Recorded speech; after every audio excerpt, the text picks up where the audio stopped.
पहला सवाल है आपका, उत्तर प्रदेश पुलिस भर्ती एवं प्रोन्नति बोर्ड का मुख्यालय जो है वह कहाँ पे स्थित है। तो आप सभी अपना राइट आंसर कमेंट करके बताइएगा साथियों। तो इसका जो सही जवाब हो जाएगा वह होगा आपका option A, Lucknow. Uttar Pradesh police भर्ती एवं प्रोन्नति बोर्ड का जो मुख्यालय है वह लखनऊ में स्थित है आपका। अगला प्रश्न देखिएगा आप सभी, भारतीय संविधान को किस तिथि से लागू किया गया था। तो यहाँ पे प्रश्न आपका बनता है कि किस तिथि से लागू किया गया था साथियों। तो आपका जो बिल्कुल राइट आंसर होगा वो हो जाएगा 26 जनवरी 1950 से। ठीक है, ऐसे यहाँ पे पूछा किस तिथि से लागू किया गया, इसका मतलब है कि पूर्ण रूप से लागू किया गया। कैसे पूर्ण रूप से, यहाँ पे लिखा नहीं गया है पूर्ण रूप से, लेकिन इसका मतलब यही होगा कि किस तिथि से लागू हुआ, यानी कि पूर्णतः जो है लागू हो गया था। तो 26 जनवरी 1950 को जो है पूर्णतः लागू हो गया था। चलिए अगला प्रश्न देखिएगा आप सभी। और अगला प्रश्न होगा साथियों आप सभी का, अब भारत के संविधान में मौलिक अधिकारों की संख्या कितनी है। तो भारतीय संविधान में जो मौलिक अधिकार हैं साथियों उनकी संख्या कितनी हो जाएगी। तो राइट आंसर होगा आपका ऑप्शन सी, 6 हो जाएंगे। पहले 7 थे, जब संविधान का निर्माण हुआ था उस समय 7 थे हमारे कुल मौलिक अधिकार, लेकिन जो संपत्ति का अधिकार होता है, क्या संपत्ति का अधिकार होता है, तो इसे साथियों क्या किया गया, हटा दिया गया। सॉरी मैंने गलत लिख दिया यहाँ पे। तो जो संपत्ति का अधिकार होता है उसे किस में से, मौलिक अधिकारों में से हटा के कानूनी अधिकार में जो है कर दिया गया था। ठीक है, चलिए अगला प्रश्न देखिएगा आप सभी कि भारतीय संविधान के किस भाग में राज्य के नीति निदेशक तत्व जो है दिए गए हैं। तो नीति निदेशक तत्व जो है साथियों, राज्य के जो नीति निदेशक तत्व हैं वह संविधान के किस भाग में दिया गया है। तो आपका बिल्कुल राइट आंसर हो जाएगा भाग 4 में दिया गया है। किसमें, भाग 4 में दिया गया है। ऑप्शन सी आपका बिल्कुल ही सही जवाब होगा। अगला प्रश्न हो जाएगा साथियों आपका, उत्तर प्रदेश का गठन किस वर्ष हुआ था साथियों।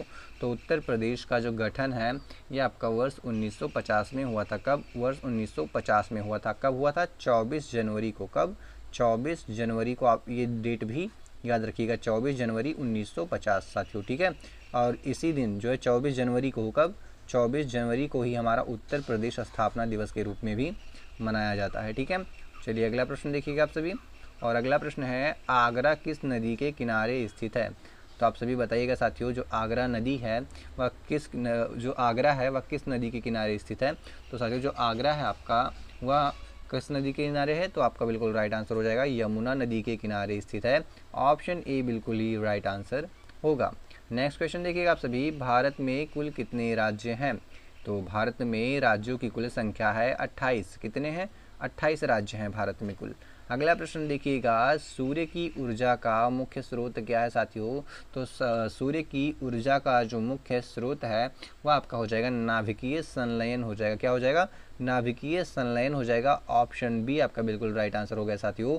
इस प्रश्न को एग्जाम ने कई बार जो है, एग्जामिनर ने जो है बहुत सारे एग्जाम्स में एसएससी जीडी और UP police constable, Delhi police और झारखंड पुलिस, मतलब ऐसे जितने भी स्टेट एग्जाम्स के लेवल के एग्जाम्स हैं उसमें इस प्रश्न को बहुत ही घुमा के पूछा गया है। मतलब ऐसे तोड़ मरोड़ के पूछ दिया गया, लेकिन आंसर यही होगा। बस आपको प्रश्न समझ में आना चाहिए। ठीक है, तो यहाँ पे बहुत ही सरल शब्दों में लिखा है। तो आप विखंडन में और संलयन में या रासायनिक अभिक्रिया में जो है कंफ्यूज मत होइएगा। ठीक है, तो यहाँ पे क्या होगा आपका नाभिकीय संलयन हो गया। बहुत से बच्चे दहन पे लगा देते हैं, क्यों आग जलता है तो बोलते हैं ना सूर्य लावा है, तो बहुत से बच्चे क्या करते हैं दहन पे लगा देते। तो ये भी गलती मत करिएगा। ठीक है आप सभी, चलिए अगला प्रश्न देखिएगा आप सभी। मानव शरीर में रक्त का शुद्धिकरण कौन सा अंग करता है। तो साथियों मानव शरीर में जो रक्त का जो शुद्धिकरण है या रक्त को छानने का जो कार्य है वह किसका होता है। तो आपका जो राइट आंसर हो जाएगा साथियों, यहाँ पे आपको ऑप्शन सी देखने को मिल जाएगा, ब्रिक। क्या हो जाएगा, ब्रिक, जिसको हम किडनी भी बोलते हैं। क्या बोलते हैं, किडनी भी बोलते हैं। तो ऑप्शन सी यहाँ पे आपका बिल्कुल राइट आंसर हो जाएगा। चलिए अगला प्रश्न देखिएगा साथियों।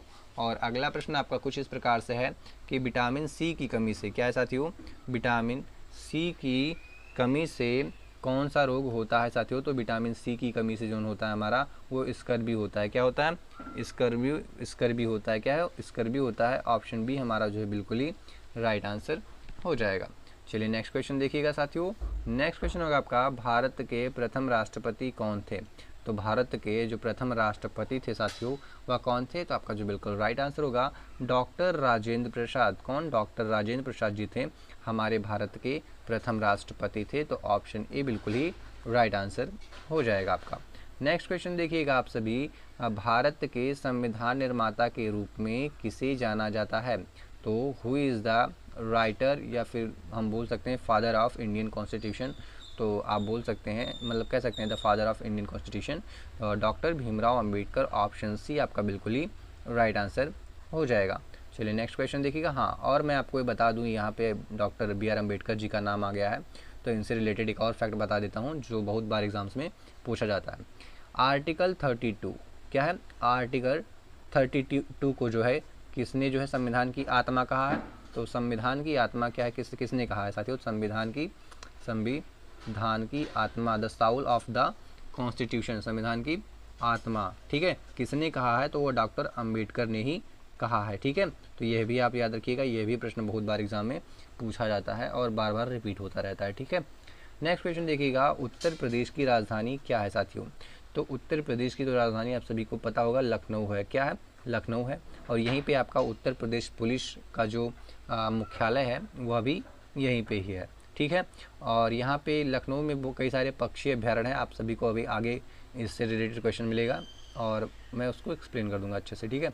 नेक्स्ट क्वेश्चन देखिएगा कि गंगा नदी का उद्गम स्थल कहाँ है साथियों? तो गंगा नदी का जो उद्गम स्थल है वो आपका हो जाएगा गोमुख हो जाएगा। क्या हो जाएगा? गोमुख हो जाएगा। ऑप्शन बी बिल्कुल ही राइट आंसर हो जाएगा, गोमुख। कभी कभी आपको गंगोत्री भी देखने को मिलेगा, तो आप गंगोत्री पे भी टिक लगा सकते हैं, ठीक है। लेकिन दोनों तो आपको दिया नहीं रहेगा, एक ही दिया रहेगा दोनों में से, ठीक है। तो किसी एक पर भी लगा दीजिएगा। अगला है, भारत का सबसे बड़ा राज्य क्षेत्रफल की दृष्टि से कौन सा है साथियों? तो भारत का सबसे बड़ा राज्य क्षेत्रफल की दृष्टि जो है वो आपका राजस्थान हो जाएगा। कौन सा हो जाएगा? राजस्थान हो जाएगा। ऑप्शन बी बिल्कुल ही सही जवाब होगा आपका। नेक्स्ट क्वेश्चन है आपका, पृथ्वी की सबसे बाहरी परत को क्या कहा जाता है? तो सबसे बाहरी परत को साथियों क्या बोलते हैं? तो क्रस्ट बोलते हैं। क्या बोलते हैं? क्रस्ट बोलते हैं। और सबसे भीतरी परत को क्या बोलते हैं? कोर बोलते हैं। क्या बोलते हैं? कोर बोलते हैं। तो इन दोनों को ही आप ध्यान रखिएगा। कोर क्या है? सबसे भीतरी परत है। कोर क्या है? सबसे भीतरी परत है। और क्रस्ट क्या है? सबसे बाहरी परत है, ठीक है।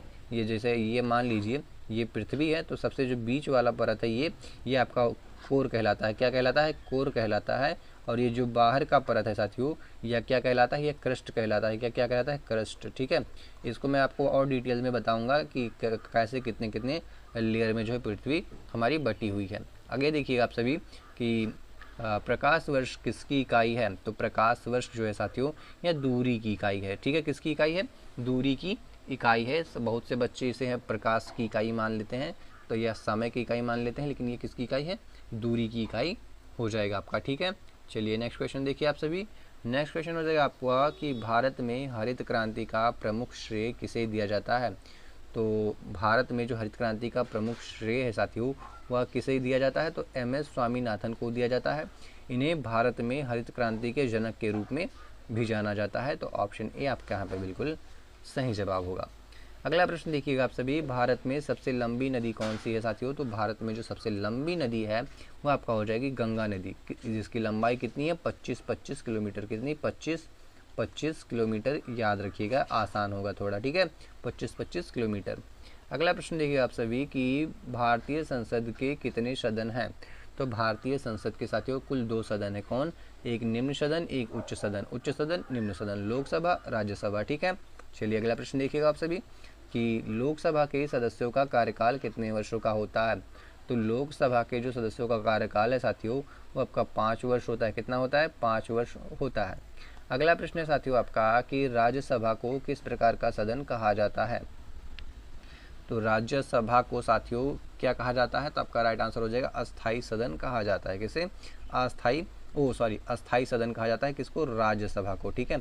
और लोकसभा को क्या कहा जाता है? अस्थाई सदस्य। ये जो आपका लोकसभा यहाँ पे आया था कि लोकसभा में सदस्यों की कार्यकाल कितने वर्ष का होता है, तो इसे जो लोकसभा है इसे अस्थाई सदन भी कहा जाता है। क्या बोला जाता है? अस्थाई सदन भी कहा जाता है, ठीक है। तो आप सभी इसको ध्यान रखिएगा, ठीक है। चलिए नेक्स्ट क्वेश्चन देखिएगा आप सभी। नेक्स्ट क्वेश्चन है, भारत के राष्ट्रीय ध्वज में अशोक चक्र के कितनी तीलियां हैं? तो भारत के राष्ट्रीय ध्वज में जो अशोक चक्र है साथियों उसमें जो तीलियों की संख्या होती है वह कितनी होती है? तो आपका राइट आंसर हो जाएगा टोटल 24 होती हैं। कितनी होती हैं? 24 होती हैं। ऑप्शन सी आपका बिल्कुल ही राइट आंसर होगा।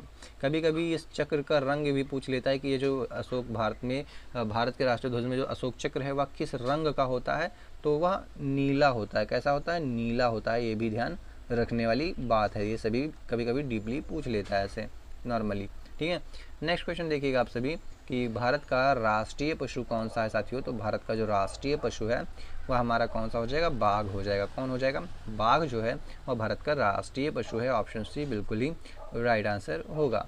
नेक्स्ट क्वेश्चन है आप सभी का कि भारत का राष्ट्रीय पक्षी कौन सा है साथियों। तो भारत का जो राष्ट्रीय पक्षी है वह मोर है। कौन है साथियों? मोर है। ऑप्शन बी बिल्कुल सही जवाब होगा, मोर आपका। ठीक है, नेक्स्ट क्वेश्चन साथियों आपका, उत्तर प्रदेश का कौन सा शहर जो है नवाबों का शहर कहलाता है।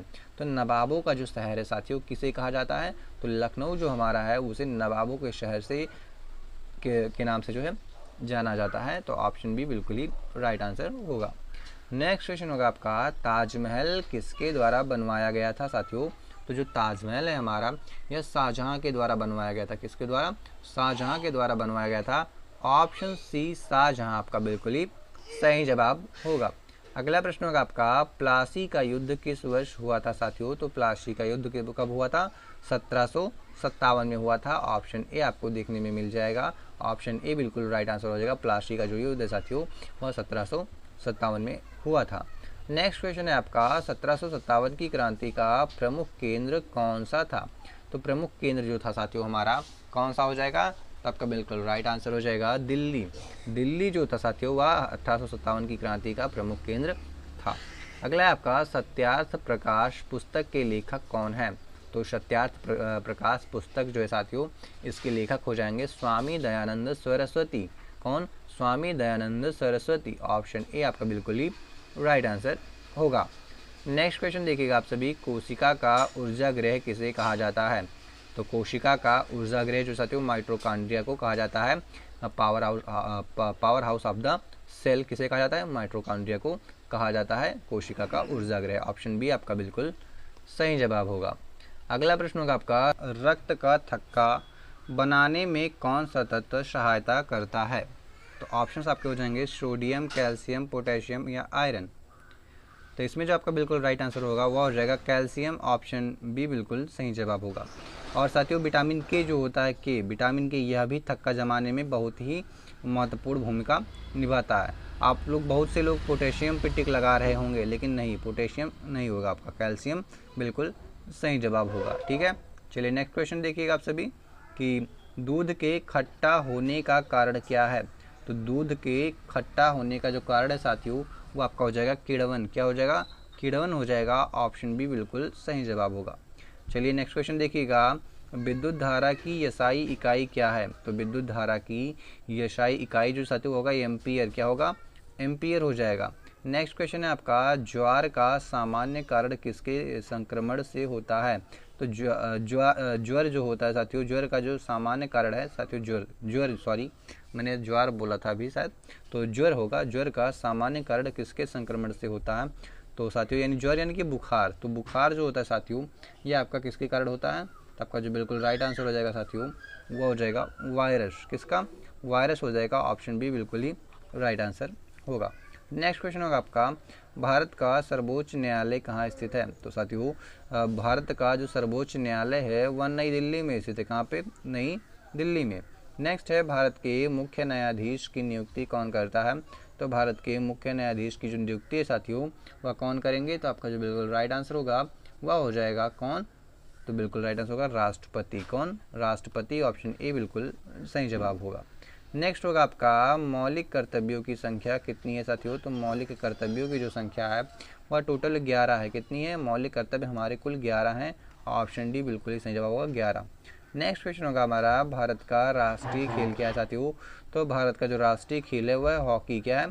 हॉकी है। और हमारे उत्तर प्रदेश का भी राष्ट्रीय खेल क्या है? हॉकी ही है। ठीक है, नेक्स्ट होगा आपका नीति आयोग। ध्यान दीजिएगा, नीति आयोग का गठन किस वर्ष हुआ था। तो नीति आयोग का गठन जो है यह आपका वर्ष 2015 में हुआ था। कब हुआ था? वर्ष 2015 में हुआ था। नेक्स्ट क्वेश्चन होगा आपका, वंदे मातरम किस उपन्यास की रचना से संबंधित है? तो वंदे मातरम जो है यह किससे संबंधित है? तो आपका राइट आंसर हो जाएगा आनंद मठ नामक उपन्यास से संबंधित है। नेक्स्ट है आपका संविधान का कौन सा अनुच्छेद समानता के अधिकार से संबंधित है? तो समानता के अधिकार से जो संबंधित है आपका अनुच्छेद हो जाएगा कौन सा साथियों? 14। अनुच्छेद 14 जो हो जाएगा वह समानता के अधिकार से संबंधित होगा।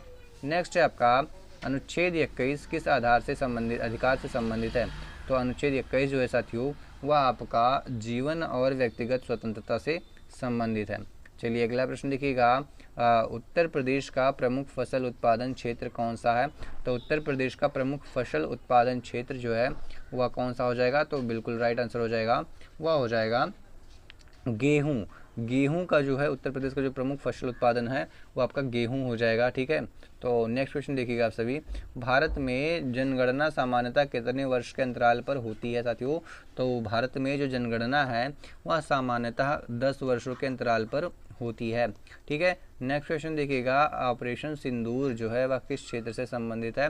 तो यह रक्षा क्षेत्र से संबंधित है। किससे? रक्षा संबंधित से क्षेत्र से संबंधित है। नेक्स्ट है आपका अंतर्राष्ट्रीय न्यायालय का मुख्यालय कहाँ है?